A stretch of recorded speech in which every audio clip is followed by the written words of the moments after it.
Vadiwa vateereri tinokuchingamidzai zvekare kune chimwe chirongwa pano paZim Facebook Secrets and Confessions apo patinokupakurirai ma-secrets nema-confessions.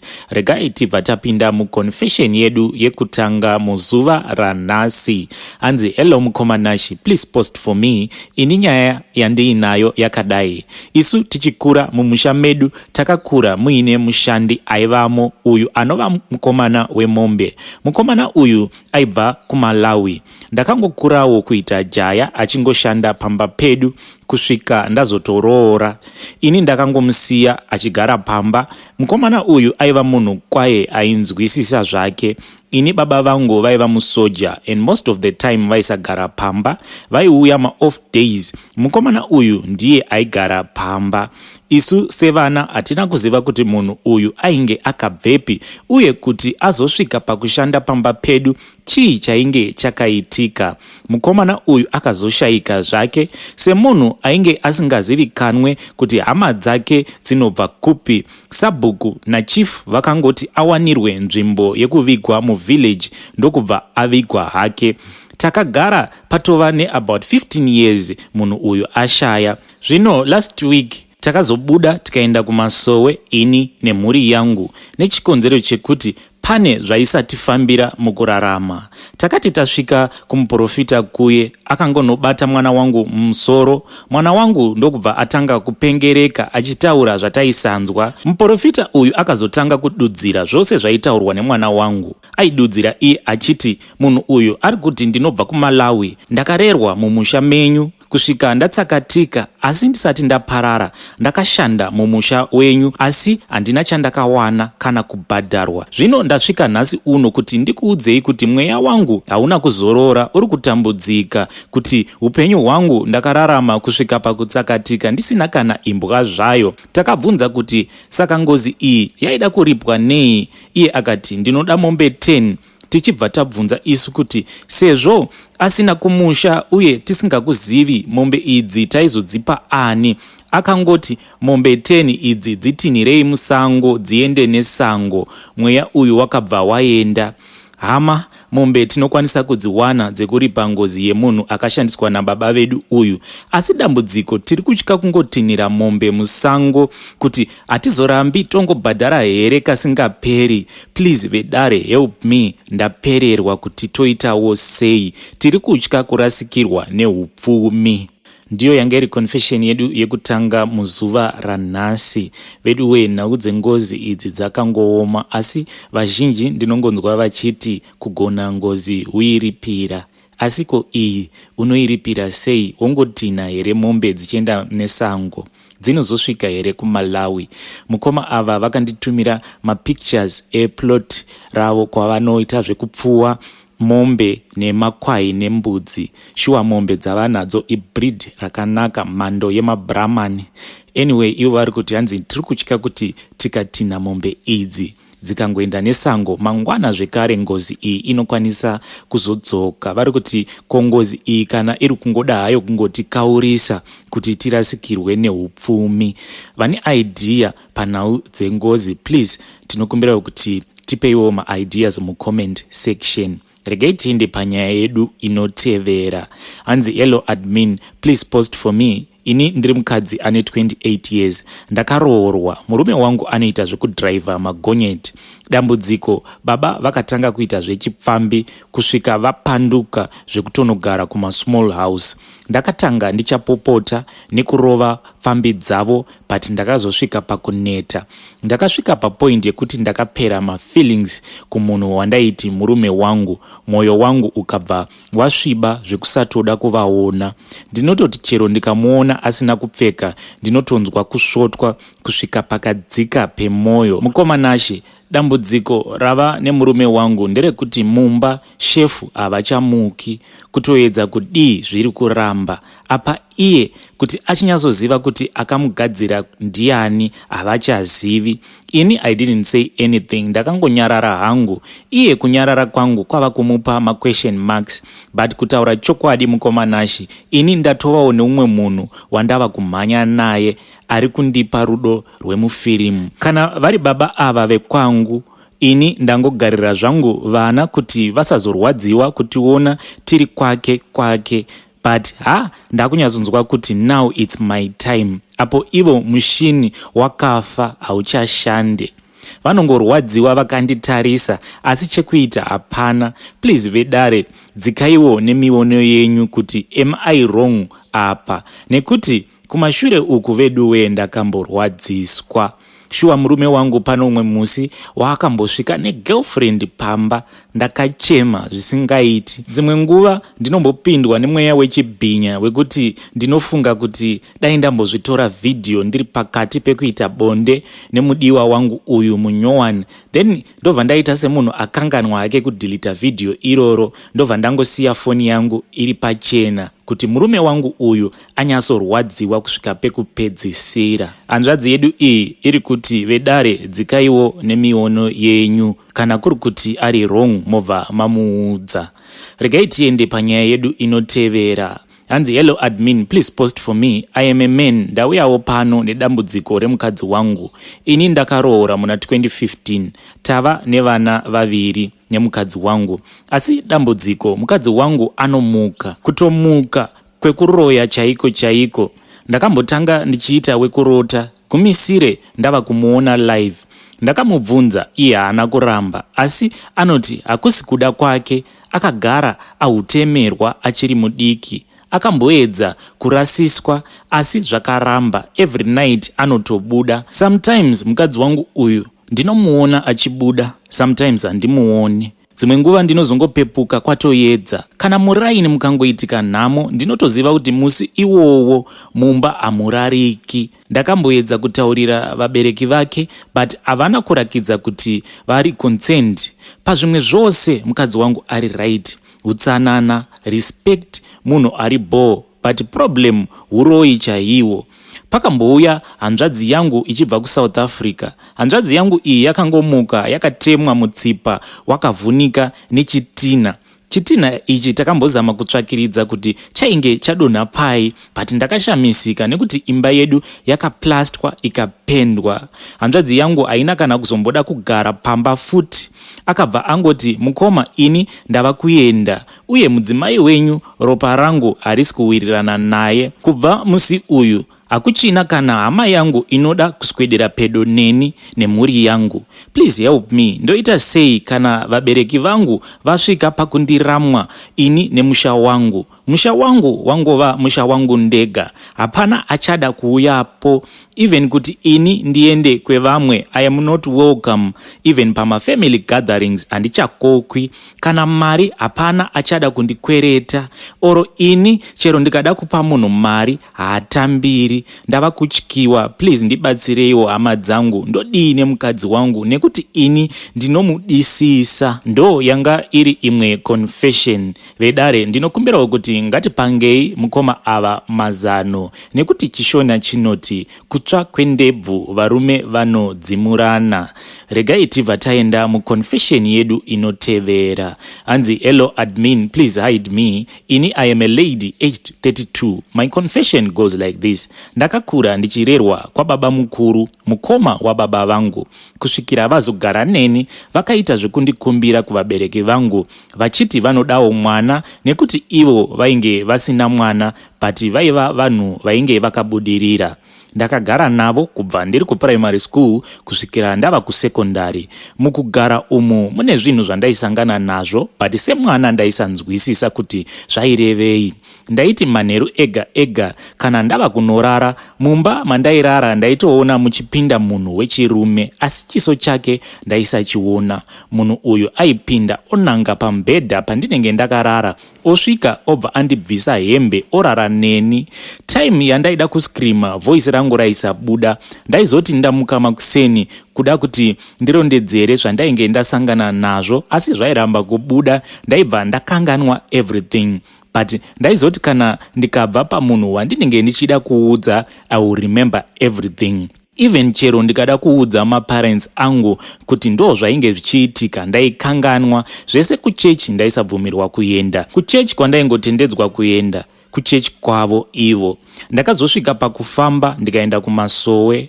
Nerimwe zuva randainge ndangowanawo chance yekunzvenga pamba, ndakabuda ndikaenda ndikanopiwa miteuro ndikageza, umwe ndikarara ndakapfeka. Asi musi iwowo hakuna kurarwa. Bankuru vakarara vachipopota, but vaisadudza nyaya yavo. I ignored hangu ndikangosiyana nazvo. Asi musi iwowo handina kuona murume uya, ndakarara mushe. But bankuru made sure kuti handichawana mukana zvekare wekuva ndega. Ndakazonyora A-level yangu ndikadzokera kumba kwedu. I told my parents zvese zvainge zvaitika, but they didn't believe me. Vakanditora kuita munhu asingatendi chaizvo. Kubva ndichizvarwa, hamawe, up to now ndava ne32 years. Handizivi chinonzi murume. My relationships are not working. Basa chairo ndinoshanda, mari ndinayo, but murume handina, mwana handina. Bonde ndinorizivira kuhope. Upenyu hwangu handizivi kuti bonde rinodii. Please help me. Murume wose anenge angondinyenga anoita imwe minyama isingaiti. 2 years ago panomwe murume wandakambofambidzana naye. Murume uyu takazosvika pakuronga zvekuti taifanira kuzosangana pabonde. Iniwo semunhu ainge asati ambosangana nemurume pabonde ndakafara zvisingaiti. Asi ndakazoshamisika zuva rinotevera murume uyu achinzi ari kuchipatara. Hanzi usiku ihwohwo ainge atemwa nenyoka akavata mumachira. Dzimwe nguva ndinozvibvunza mibvunzo isina mhinduro. Ndinozvibvunza kuti saka ini ndichazovigwa negonzo here kana ndazofa? Ndinokumbirawo kuti mundibatsire nekuti muhana mangu hamuchina runyararo. Regai tiende panyaya yedu inotevera. Hanzi hello admin, please post for me. Ini ndiri murume ane makore 38. My confession goes like this. Ini ndinodanana na mainini vangu, muning'ina wa amai vangu. Zvakaitika mainini vaigara nesu tichiri vadiki. Tainge takapotsa kuenzana, but ivo vaiva vahombe zvavo. Zvakangotanga tiri vadiki tichibanana, but hazvina kuzopera. Mainini ava ndini ndakavabvisa umandara. Ndaitoti ndikanzwa oro kuvaona vaine umwe munhurume ndairwadziwa uye tainetsana cause ndainge ndava kunzwa kuti dai vangoita vangu ndega, same nekusaidi kwavo. Takazosvika paextend yekupanana mwana, but hakuna akazviziva. Pavakabvunzwa muridzi wenhumbu vakangoti vakamitiswa, muridzi wacho akatiza, but pauviri hwedu taizivana. Ndakazosvika patime yekuroora. Ini ndava nemukadzi, but ndinonzwa kuti my wife is nothing compared kuna mainini vangu, uye ndikangowana any chance ndinotomeka sure kuti ndaita kuti mainini vanzvenge kumba kwavo tionane. Vedare please help me. Mainini vangu ndinovada zvisingaiti, zvekuti kana munhu ndinotouraya, uye vanondiitira, plus tine mwana tose. Toitawo sei nesituation iyi because we really love each other. Ngatibatsirei vanhu vaviri ava, mai nemwana, kuti relationship yavo yavari kuita iyi haina ngozi here mukati, hazvizonetsi mangwana here. Regai tiende panyaya yedu inotevera. Hanzi makadii Mukoma, please hide chitambi changu. Hamawe, ndauyawo pano nenyaya yangu. Ini nyaya yangu yakamira yakadai. Ndiri musikana ane 23 years. Ndiri muCape Town hangu izvezvi right now. Let's go back kuna 2003.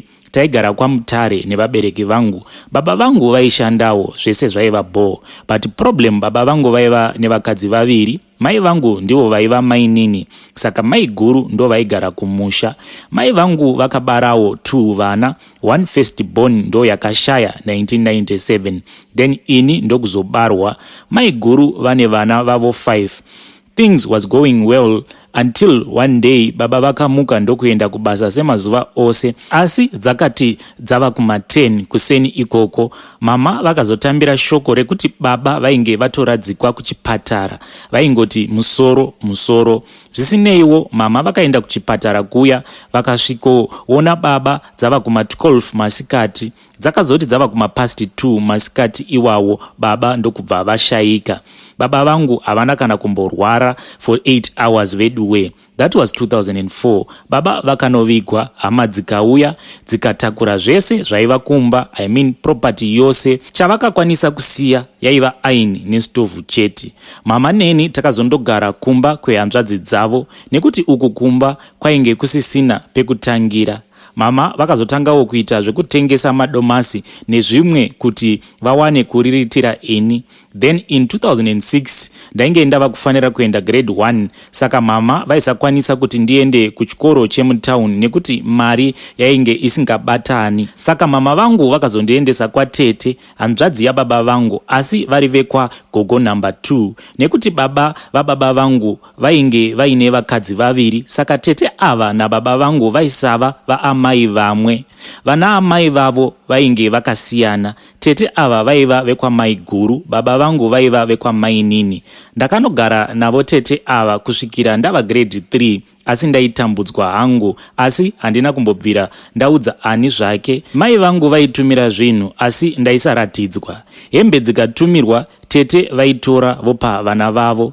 2008 muna November, tete vaya vakabva vati havachakwanisi kugara neni nekuti amai vangu vainge vava kusatumira grocery. Saka pakaitwa dare nehama dzangu pachibvunzwa kuti ndiani angada kugara neni. Sezvisineiwo vamwewo tete vanova futi hanzvadzi yababa vangu, asi ava ndivo vanoita buda ndibudewo nababa vangu, ndo vakazoti vanoda kugara neni. Tete ava vainge vakatoroorwa, vane vana vavo 7, vaigara havo nemurume wavo. So ndakanogara navo ndichienda hangu kuchikoro. Ava tete vaisandibata rafu zvaiita tete vaya vekutanga.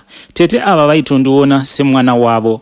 Pamba ipapo ndini ndaiva musikana mudiki. Basa rese ndaiita hangu. Munongozivawo kana usiri pamba penyu hauzonyatsobatwa bho kunge vana vavo, but that was enough for me. Ndakaramba ndichienda kuchikoro. Mai vangu vaiuyawo vachindiona ikoko, vachitumirawo zvandaida ikoko, but problem yakazotanga later.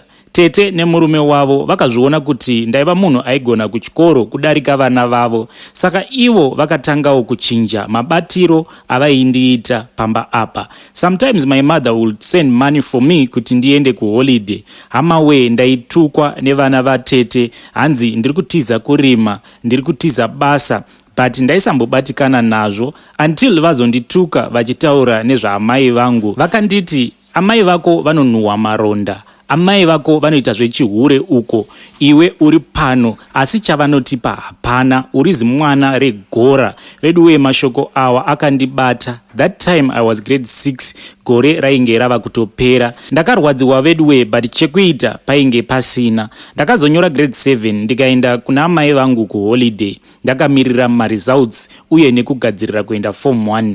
December yakati yapera, ndikadzoka kumusha ndikatorawo results.